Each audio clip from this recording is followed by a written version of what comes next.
Hey guys, Chastity and Meg here at San Diego Comic-Con, and we're winding down, but Meg went to the MCU panel. Oh my god, you guys. It was a big panel. We weren't expecting, we thought it was going to be either movies or TV. It was everything. All of the above. Yep. So let's jump right in. Eternals first. So you're surprised by how much you liked it. Yeah, I mean, Eternals, if you guys don't know, is a kind of a high concept thing for Marvel. It's a Jack Kirby solo edition, so it's like a creation myth, and it doesn't really have a lot to do with superheroes specifically. And so they brought the whole cast out. Richard Madden is confirmed as Icarus, which we kind of knew. Angelina Jolie is Thena, who is Athena in the Greek mythology. That's the thing about Eternals, is it's kind of Greek myth and kind of not. It's weird. They take liberties. Yeah, and so the cast is huge. Kumail Nanjiani, a very small girl, Leah McHale, I think is her name. Sprite, who is like the Sprite from Shakespeare plays. Because why not? Yeah. And then we got Salma Hayek. Salma Hayek is Ajax, who is in the comics is a man. So it's rad that they're doing that. We're getting Marvel's first deaf superhero, which is kind of cool. It seems like they're really going for it, and they're making it as weird and as wonderful as possible. So I'm really excited.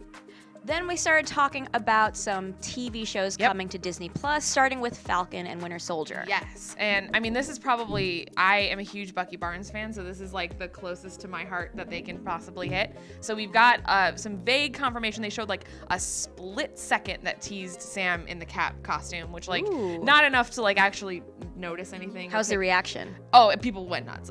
Everyone's going nuts for this. People are, of course, Anthony Mackie walks out on stage holding the shield, and then he had this pointed moment where he handed it to Sebastian Stan. Confusing. Yeah, and then they handed it to the moderator, so maybe that meant nothing. But it seems like it's going to be very funny. But of course, when you put Sebastian Stan and Anthony Mackie in proximity to each other, they just get really weird. So it's hard to tell what's gonna happen in this show. Yeah. But we do know Kevin Feige did confirm that it is post Endgame, so we're gonna be dealing with Endgame fallout. And then we also had a split second video cut in of David Brule as Zemo from Civil War, if you remember him, doing the Winter Soldier trigger words. It was oh, those don't work anymore. And he was just in character as Zemo the whole time, being I'll see you gentlemen later. So that's exciting.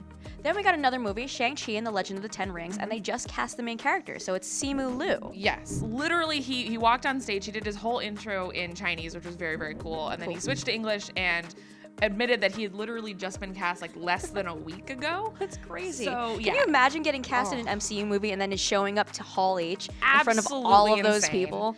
They also announced that Awkwafina will be in this movie, but they did not say what her role was. Basically, the premise is going to be, if you remember Iron Man 3, they had the Mandarin, but it was not the Mandarin, and so there is a real Mandarin who has 10 rings, which from the comics he has magical powers. It's crazy.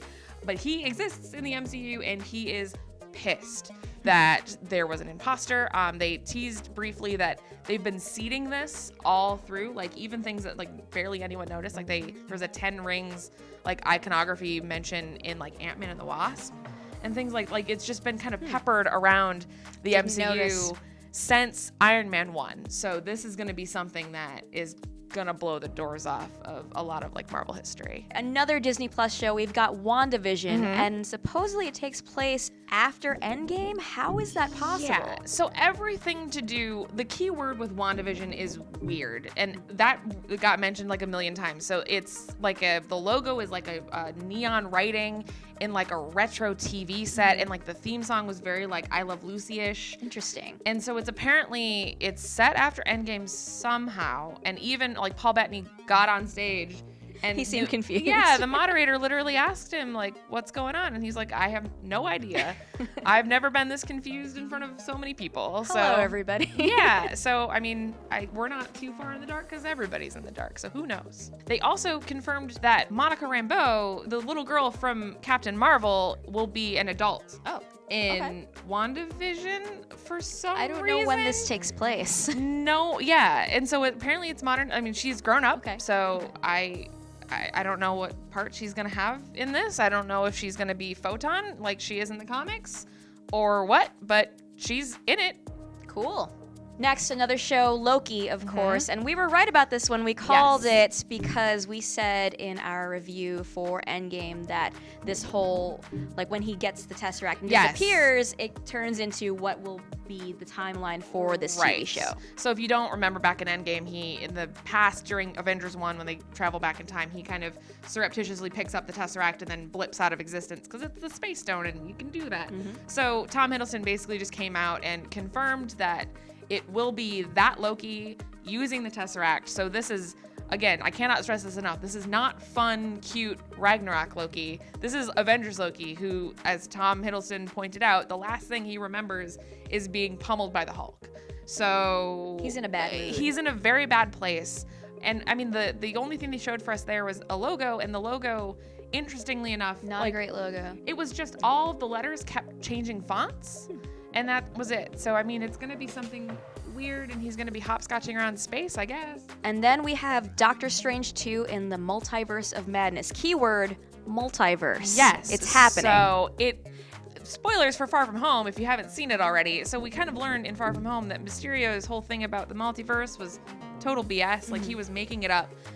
But now Kevin Feige opened this panel by saying, okay, so Mysterio was lying, but that doesn't mean the multiverse isn't real. So what can we expect here then? So Doctor Strange 2 is apparently, according to director Scott Derrickson, it's going to be the MCU's first horror movie. Oh, wow. Though, important to note that Kevin Feige did stress that it's still going to be PG-13. Okay. So don't waste your time speculating on that one.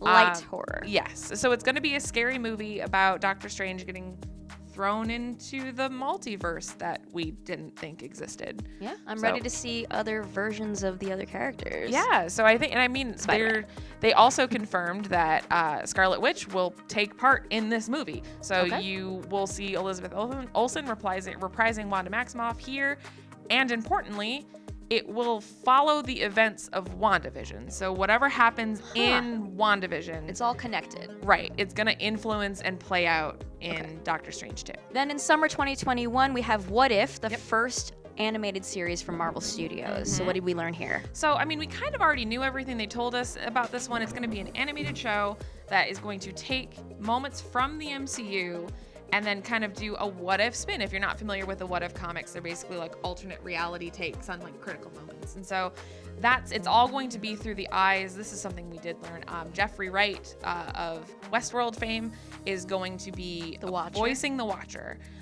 So he is going to be looking at all of these critical moments in the MCU and perhaps influencing them. I don't really know. They weren't super clear. But he's going to be checking out the MCU's timeline, giving us alternate versions of big moments. I think we already knew that the first one is going to be about what if Peggy Carter got the super serum and like skinny Steve Rogers got a suit of armor. So that's cool.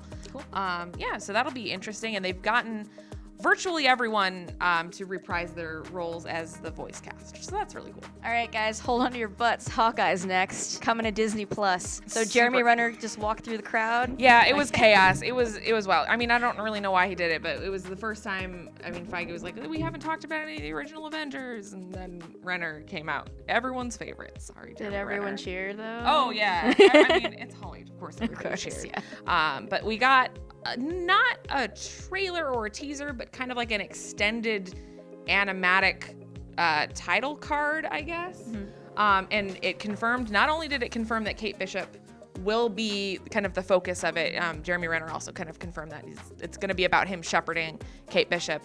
It also, for comics fans, it almost exactly duplicated the Matt Fraction, David Aja, like, style to the logo. I'm willing to bet that it's the exact same logo from that comic series. I don't know what that means for Hawkeye because we have not.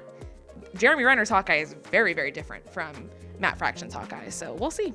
Here's the actual favorite: Thor: Love and Thunder. With an incredible logo, by the way. Yeah, it was gorgeous. I mean, it's Taika's back. We learned that like last week, I think.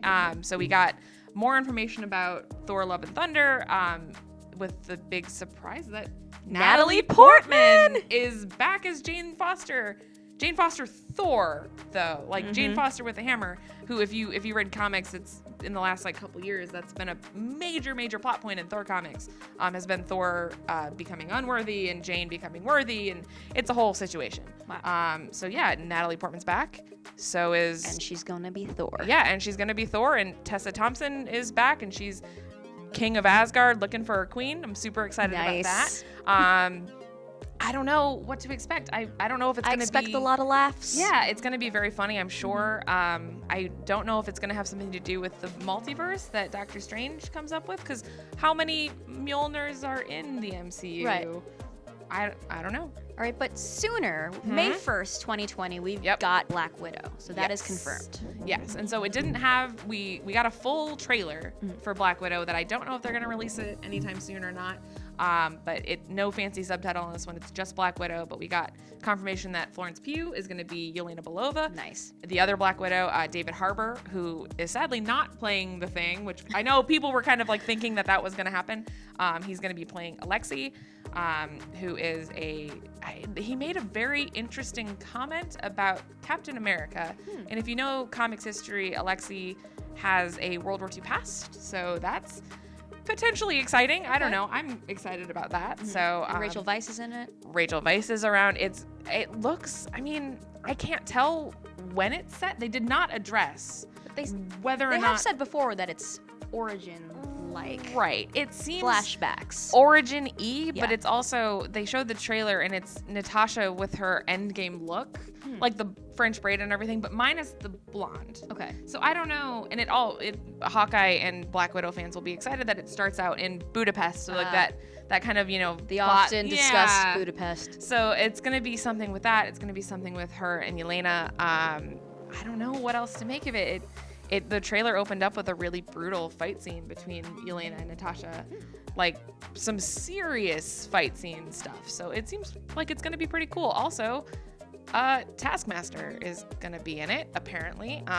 He shows up, or they show up. They're totally masked with the shield and everything. So that's apparently going to be the new MCU villain. So that's awesome. Okay. So did we get anything on Fantastic Four or X-Men? Kind of. Okay. So the panel is kind of winding down. Like they saved the massive trailer for last, and then of course they brought everybody back up. And Kevin Feige had a kind of a fun bit about how we discussed so much and we didn't have time to talk about Fantastic Four, Black Panther 2, Guardians 3, and then also mentioned mutants, which not X-Men by name, but confirmation enough that these things are apparently coming, and that's more than we've ever gotten in the past. So hold tight, I guess. And there was one more announcement. Hey, Greg, what's up? Blade, motherfuckers. That's right, Blade, Mahershala Ali. Mahershala Ali is joining the MCU. I started jumping up and down in here when I heard about that. So we're getting vampires. He's perfect. We're getting... I have no idea what to expect, but he's here. It's gonna be great. Yeah. Blade. All right, so that was a lot of movies and TV shows. Let us know what you're excited about in the comments below, because I know it's Blade, because Mahershala Ali is amazing. And be sure to stick to GameSpot Universe for more stuff out of Comic-Con. See you next time. Bye.